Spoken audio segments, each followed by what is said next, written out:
Dieu travaille selon son plan préétabli.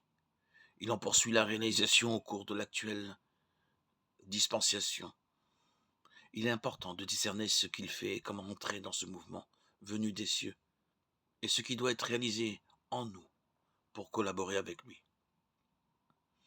Et ainsi, nous pourrons prendre part dans son fardeau. La situation actuelle est celle d'un déclin spirituel général. Et cette situation de déclin général relève de plusieurs choses.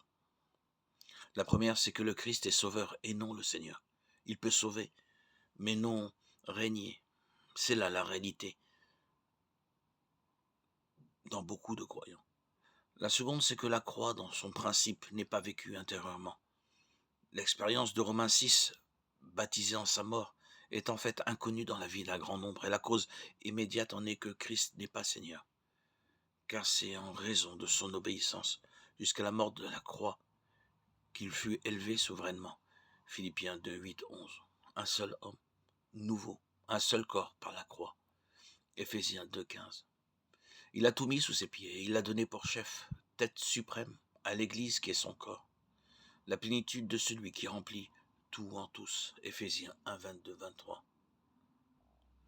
La vie dans l'esprit n'est pas expérimentée. Le baptême de l'esprit, selon la promesse du Seigneur, est inconnu, ce qui permet à l'ennemi d'en apporter la contrefaçon, avec toutes ses graves conséquences. Finalement, il n'y a aucune unité.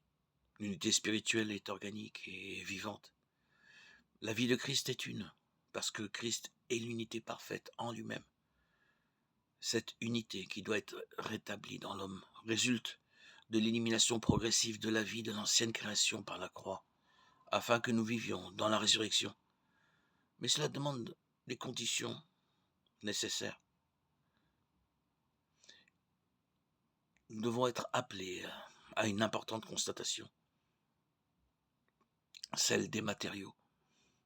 Leur valeur est déterminée par leur identité de nature avec celle du fondement. J'ai posé le fondement comme un sage architecte, mais que chacun prenne garde à la manière dont il bâtit dessus. 1 Corinthiens 3, 10, 11.